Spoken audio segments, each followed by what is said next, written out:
Hi నమస్తే welcome to Myra media నేను మీ కేవీఆర్ టీడీపీ జనసేన మధ్య పొత్తుతో కొంతమంది టీడీపీ సీనియర్ల చీటి చిరిగిపోయింది వాస్తవానికి అంటే త్యాగాలకు సిద్ధపడాలని చెప్పి చంద్రబాబు జనసేన అధినేత పవన్ కళ్యాణ్ ఇద్దరు కూడా వాళ్ళ క్యాడర్ కు లీడర్లకు సూచిస్తున్న తరుణంలో ఇవాళ టీడీపీ 94 మంది అభ్యర్థులతో ఒక లిస్టు విడుదల చేసింది అందులో ముఖ్యంగా సీనియర్ నేతలైన గోరంట్ల బుచ్చే చౌదరి తర్వాత గంటా శ్రీనివాసరావు కళా వెంకట్రావు బుద్ధా వెంకన్న చింతమనేని ప్రభాకర్ దేవినేని ఉమా సోమిరెడ్డి చంద్రశేఖర్ రెడ్డి పీతల సుజాత ఎరపతినేని తర్వాత మరో సీనియర్ నేత ప్రతిభా చౌదరి కుమార్తె గ్రీష్మ చౌదరి పేర్లు పెండింగ్ లో పెట్టాడు చంద్రబాబు నాయుడు. దీంతో సీనియర్లకు ఇంకా ఈ ఫస్ట్ లిస్ట్ లో టికెట్లు దక్కని ఈ సీనియర్లకు ఇక మొండిచేయి తప్పదా అన్న చర్చ ఒకవైపు జరుగుతుండగానే మరోవైపు టీడీపీలో అసంతృప్తి బగ్గుమంటోంది.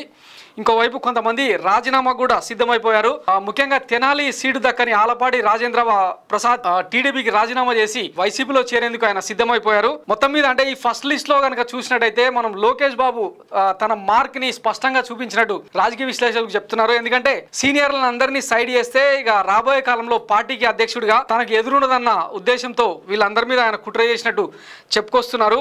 ఈ నేపథ్యంలోనే వీళ్ళందరికీ అంటే సోమిరెడ్డికి ఎరపతినేని చింతమనేని కళా వెంకట్రావు బుచ్చే చౌదరి గంటా శ్రీనివాసరావు లాంటి వాళ్ళకందరికీ చెక్ పెట్టారన్న చర్చ జరుగుతుంది. ఇకపోతే సీనియర్లకు అందరికీ అంటే త్యాగాలు చేయాల్సిన అవసరం ఉంది. పొత్తులో భాగంగా మీకు సీటు దక్కకపోతే పార్టీ కోసం పనిచేయాలని చెప్పి చంద్రబాబు చెప్పిన తరుణంలో మరి నారావారి ఫ్యామిలీ కూడా నారా కుటుంబం కూడా త్యాగాలు చేయాలి కదా, కానీ అట్లా ఏం చేయలేదు. హిందూపురం నుంచి బాలయ్య బాబుకు, మంగళగిరి నుంచి నారా లోకేష్కు, కుప్పం నుంచి చంద్రబాబు నాయుడు తనకు తానే టికెట్లను ప్రకటించుకున్నారు. అంటే వాళ్ళ ఫ్యామిలీ మాత్రం రాజకీయాల్లో స్థిరంగా నిలబడాలి, మిగతా వాళ్ళంతా అంటే పార్టీ కోసం పనిచేసిన. ఫర్ ఎగ్జాంపుల్ ఇప్పుడు ఆలపాటి రాజేంద్ర ప్రసాద్ని తీసుకుంటే ఆయన గత ఎన్నికల్లో తెనాలి నియోజకవర్గంలో ఓడిపోయిన టీడీపీ అభ్యర్థి నియోజకవర్గంలో లేకుండా పోయిన తరుణంలో అన్నీ తానై టీడీపీకి ఓవరాల్గా అంటే గుంటూరు జిల్లాలోనే పార్టీకి పెద్ద దిక్కుగా వ్యవహరించారు ఆయన. అట్లాంటి వ్యక్తికే ఇప్పుడు సీటు దక్కలేదని చెప్పి విమర్శలు వెల్లువెత్తున్నాయి. చాలామంది అంటే ఆయన అనుచరులు ఆలపాటి రాజేంద్ర ప్రసాద్ కోసం పనిచేసిన చాలామంది అనుచరులు అంటే కేవలం ఆయన లీడర్షిప్ నచ్చి పార్టీలో కొనసాగుతున్న చాలామంది అంటే సిన్సియర్ పార్టీ కార్యకర్తలు కూడా ఈరోజు ఈ తీవ్ర స్థాయిలో మండిపడుతున్నారు. రమ్య పరచూరి అని ఐటీడీపీకి సంబంధించిన సోషల్ మీడియా యాక్టివిస్ట్, తను మంచి వాయిస్ బేస్ ఉన్న వ్యక్తి, టీడీపీ ఎజెండాను జనంలోకి తీసుకెళ్తున్న వ్యక్తి. తను ఏం మాట్లాడుతుందో ఒకసారి వినండి. ఎంతమంది సంవత్సరం నుంచి తెలుగుదేశం పార్టీలో తెలుగుదేశం జెండా పట్టుకొని నేను చదువుకున్న టైం నుంచి తెలుగుదేశం పార్టీలో నేను ఈనాడు మహిళా అధ్యక్షురాలుగా ఉన్నాను అని అంటే అది రాజా గారి ప్రోద్బలం. అంటే ప్రతి ఒక్కళ్ళు ఎలా పనిచేయాలి. ఇప్పుడు సపోజ్ 2019 ఎలక్షన్ తర్వాత తీసుకున్నాం. 2019 ఎలక్షన్ తర్వాత ఈ రోజుకి 4.5 సంవత్సరాల్లో వైసీపీ వాళ్ళు ఎంతమంది ఎన్ని రకాలుగా దాడులు చేశారో, ఎంతమంది ఎన్ని రకాలుగా ఇబ్బంది పెట్టారో ప్రతి ఒక్కరు చూస్తానే ఉన్నాం. ఈ రోజున మేము ఎన్ని ఇబ్బందులు పడినా కానీ చంద్రబాబు నాయుడు గారు పిలిపించి ప్రోగ్రామ్ చేయాలి, ర్యాలీ చేయాలి, సపోర్ట్ చేయాలి, అమరావతి గారికి నిలబడాలంటే ఫస్ట్ గుంటూరు జిల్లాలో నిలబడే నాయకుడు ఆలపాటి మరి ఆయన ఒక స్టేట్ లెవెల్ లీడరు. ఆయనకే ఈ రోజున మరి సీట్ లేకపోవడం అనేది మాకు చాలా బాధాకరంగా ఉంది. 2024 ఎలక్షన్ మేమందరం టీడీపీగా ఉన్నా కూడా పెన్ డౌన్ అనేది ప్రకటిస్తున్నాం అనమాట. టీడీపీ కార్యకర్తలందరూ కూడా తెనాలి నుంచి పెన్ డౌన్ కార్యక్రమం పెన్ డౌన్ చేస్తూ ఎలక్షన్ కి మేము ఎందుకు పనిచేయాలని మేము అనుకోవట్లేదు. ఎందుకనంటే ఎన్ని కష్టాలు పడ్డామో, ఎన్ని కేసులు పెట్టినాం. నా మీద 15 కేసులు ఉన్నాయండి, 15 కేసులు ఉన్నాయి. సోషల్ మీడియాలో ఏ వచ్చినా ఎన్ని రకాలుగా ఇబ్బందులు పెడితే ఎన్ని రకాలుగా ట్రోల్ చేసినా కూడా మా నాయకుడు అనేవాడు మాకు ఉండాలిగా. మా నాయకుడు మమ్మల్ని సపోర్ట్ చేశారు. ఆ రకంగా 4.5 సంవత్సరాల నుంచి ఎన్ని బాధలు కష్టాలు పడి ప్రతి ఒక్క ప్రోగ్రాం భవిష్యత్తు గ్యారంటీ ఇట్లా పడి మేము తిరిగినట్టు ఎవరు తిరుగుంటారు కూడా 33 ఇళ్లలో దాదాపు 5,000 ఇల్లు నేను తిరిగి భవిష్యత్తు గ్యారంటీ చేసుకుంటాను. భవిష్యత్తు గ్యారంటీ చేసి మా భవిష్యత్తు గ్యారంటీ లేకుండా ఇలా అవుతామని మేము ఎప్పుడు అనుకోలేదు. విన్నారు కదా, బాబు గారి భవిష్యత్ గ్యారంటీ కార్యక్రమాన్ని ఇంచుమించు అంటే నియోజకవర్గంలో 33,000 ఇల్లుంటే 25,000 ఇళ్ళకెళ్ళి తను స్వయంగా ప్రచారం చేస్తే ఇప్పుడు మా భవిష్యత్తు గ్యారంటీ లేకుండా చేశారని చెప్పి ఆమె మండిపడుతుంది. ఎంత కష్టపడ్డారు, ఎంత ఆయన టైము ఎంత వెచ్చించారు పార్టీ కోసం అనేది దాన్ని కూడా మీరు ఆలోచించి నిర్ణయం తీసుకోవాలి. క్యాడర్ మీ పార్టీ నాయకుల్ని ఆల్మర్ రాజేంద్ర సార్ గారిని కూర్చోబెట్టి మా క్యాడర్ అందరినీ కూర్చోబెట్టి మాట్లాడటం చాలా బాగుండేది అని చెప్పేసి మాకు నమస్కారం అండి. మరి మేము ఇవాళ తెనాలి నియోజకవర్గంతో పొత్తులో భాగంగా చంద్రబాబు నాయుడు గారు అని పవన్ కళ్యాణ్ గారు కలిసి నాదన్న పవన్ గారి పేరు అనౌన్స్.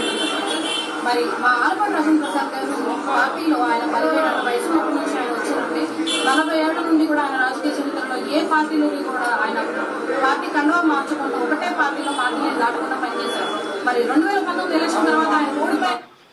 ఇది టీడీపీలో జరుగుతున్న వ్యవహారం. ఇకపోతే ఇక ఆలపాటి రాజేంద్ర ప్రసాద్ ఆల్మోస్ట్ పార్టీని వీడే నిర్ణయం తీసుకున్నట్టు తెలుస్తున్నది. దీనితో పాటు ఉండి నియోజకవర్గం నుంచి టికెట్ ఆశించిన టీడీపీ నేత వేటకూరి వెంకట శివరామరాజు కూడా టీడీపీకి రాజీనామా చేసినట్టు తెలుస్తున్నది. వీళ్ళే కాదు, ఆల్మోస్ట్ అంటే సీనియర్లకు అందరికీ టికెట్ రాలేదు. టీడీపీ ఆవిర్భావం తర్వాత బుచ్చయ్య చౌదరికి మొండి చేయి చూపడం, అంటే 6 సార్లు అసెంబ్లీలో ఎన్నికైన సీనియర్ మోస్ట్ పొలిటీషియన్ అయినా, తర్వాత గంటా శ్రీనివాసరావు, బండారు సత్యనారాయణ, విజయనగరంలో కళా వెంకటరావు, కిమిడి నాగార్జున, కొండ్రు మురళి, గజపతి నగరంలో కొండపల్లి అప్పల నాయుడు, తర్వాత కొండపల్లి శ్రీనివాసు, చంద్రబాబు, తర్వాత రాజానగరంలో బొడ్డు వెంకటరమణ చౌదరి, రాజమండ్రి రూరల్ స్థానంలో టీడీపీ జనసేన మధ్య ఇంకా సీటు అంటే క్లారిటీ రాలేదు. ఇక పెదకూరపాడు, నరసరావుపేట, గుంటూరు ఈస్ట్ వెస్ట్లో ఇప్పటి వరకు అభ్యర్థులను ప్రకటించలేదు. అక్కడ ఎవరికి ఇస్తారన్నది కూడా గ్యారంటీ లేదు. ఇక ఏలూరులో సీటు ఆశించిన జనసేన నేత రెడ్డప్ప నాయుడికి ఆశాభంగం కలిగింది. ఆ సీటును టీడీపీ కైవసం చేసుకుందనమాట. తర్వాత కడపలో అమీర్ బాబు, ఉమాదేవి లాంటి జనసేన సీరియస్ కార్యకర్తలకు కూడా, సీరియస్ లీడర్లకు కూడా టికెట్ దక్కలేదు. రాయచోట్లో మాజీ ఎమ్మెల్యేలు రమేష్ రెడ్డి, ద్వారకా అనాథ్ రెడ్డికి ఇద్దరికీ భంగపాటు ఎదురైంది. దాంతో రాయచోటు నుంచి టికెట్ ఆశించిన మాజీ ఎమ్మెల్యే రమేష్ రెడ్డి తన వర్గీయులతో రాజీనామాకు సిద్ధపడ్డారు. ఇట్లా చెప్పుకుంటూ పోతే ఈ లిస్టు చాలా ఉందన్నమాట. తంబాలపల్లి సీట్ ఆశించిన జయచంద్రారెడ్డి, కళ్యాణదుర్గంలో కాంట్రాక్టర్ సురేంద్రబాబుకు టికెట్ ఇవ్వడంతో అక్కడ పార్టీ ఆఫీస్లో చంద్రబాబు ఫ్లెక్సీలు కాల్చేసి నిరసన వ్యక్తం చేశారనమాట. ఇక ఇది పరిస్థితి. ఫ్లెక్సీలు దించేసి కాళ్ళతో తొక్కి చంద్రబాబు మొహాన్ని తమ నిరసన తెలియజేస్తున్నారు అన్నట్టు. సో మొత్తం మీద అంటే తొలి అడుగు అని చెప్పి చంద్రబాబు పిలుపునిస్తున్నా కూడా లోకేష్ చేసిన రాజకీయ గందరగోళంతో చంద్రబాబు పార్టీతో పాటు అటు జనసేనకు కూడా ఈసారి పాడగట్టే పరిస్థితి ఎదురైంది. ఇప్పటికే అంటే జనసేనలో ప్రకటించిన 5 సీట్లలో తెనాలి ఆల్రెడీ ఆలపాటి రాజావర్గం దూరం అవడంతో ఆ సీటు బిస్కెటేగా ఆయన ఇంకొకటి టూరిస్ట్ లాగా ఎంతసేపు జనసేన అధినేత పవన్ కళ్యాణ్ అంటూ ఉండడం, చంద్రబాబుతో తిరగడం తప్ప తెనాలిలో ఆయన గ్రౌండ్ వర్క్ చేసుకునేది లేదు. ఇంకొకటి కార్యకర్తలకు మనోధైర్యం కల్పించింది కూడా లేదు. అట్లాంటి వ్యక్తికి ఎట్లా ఓటేస్తామని చెప్పి జనసేన నాయకులు మాట్లాడుతున్నారు. దాంతోపాటు నెల్లిమర్ల సీటు, ఇక నెల్లిమర్ల కూడా ఓడిపోయే సీట్ అని చెప్పి జనసేన నాయకులే మాట్లాడుకుంటున్న పరిస్థితి నెలకొంది. అంటే ప్రకటించిన 5 2 సీట్లు బిస్కెటే, ఇక మిగిలిన 3 కూడా విజయ అవకాశాలు ఏంది. ఒక ఆడియో ఏంటంటే ఇద్దరు జనసేన కార్యకర్తల మధ్యలో జరిగిన సంభాషణ, ఇది ఒకసారి వినండి. బీజేపీ తగిలేసిన 11 సీట్లు వాడు 100 సీట్లు తీసుకొని 70 సీట్లు ఇతర పోటీ చేసినాక న్యాయం ధర్మంగా ఉంటుండే. అవును, మరీ ఇంత దరిద్రమా, ఇంత వరస్ట్ ఈ అమ్మ, మరీ 34 సీట్లు 34 కాదన్నా, 24 కాదన్నా, మొత్తం 40 సీట్లు అంటున్నాడండి. కాదు 24 ఎమ్మెల్యేలు 3 ఎంపీలు. అది కరెక్టే. మళ్ళీ దాంట్లో ఏమని ఇస్తున్నాడంటే, మళ్ళీ ఆయన ఏమని చెప్పాడంటే మొత్తం 40 సీట్లో పోటీ చేస్తామని చెప్తున్నాడు. 24 వీళ్ళకి 16 బీజేపీ వాళ్ళే అంట. 16 బీజేపీనా? ఇంకా వాళ్ళకేనయ్యిందా? దీనికంటే వాళ్ళకే బెస్ట్ గా మరి. అదే సో ఇట్లా జనసేన కార్యకర్తలు కూడా పిచ్చెక్కిపోతున్నారు అనమాట. మొత్తం మీద తొలి అడిగే తప్పటడుగుగా మారింది టీడీపీ జనసేనకు. 24 సీట్లు మరీ ముష్టేసడం అయిందని చెప్పి జనసేన ఇబ్బంది పడుతుంటే జనసేన క్యాడర్ మొత్తం తీవ్రమైన ఆవేదన వ్యక్తం చేస్తుంటే, మరోవైపు సీటు దక్కని సీనియర్లు ఒక్కొక్కరుగా పార్టీ వీడుతుండడంతో టీడీపీ కూసాలుగా దిగిపోయిన పరిస్థితి కనిపిస్తుంది.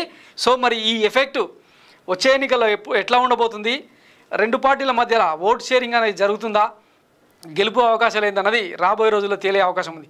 ఇది Myra media exclusive story. TDP పక్కన పెట్టిన సీనియర్లు, ఇది టీడీపీలో చిచ్చు పెట్టిన సీనియర్లకు టికెట్ రాని వ్యవహారం. నెక్స్ట్ వీడియోలో జనసేన అధినేత పవన్ కళ్యాణ్ పార్లమెంట్కి పోటీ చేస్తారంట. దాని గురించి డీటెయిల్గా చెప్పుకునే ప్రయత్నం చేద్దాం. Thanks for watching Myra media. నేను మీ కేవీఆర్. Thank you.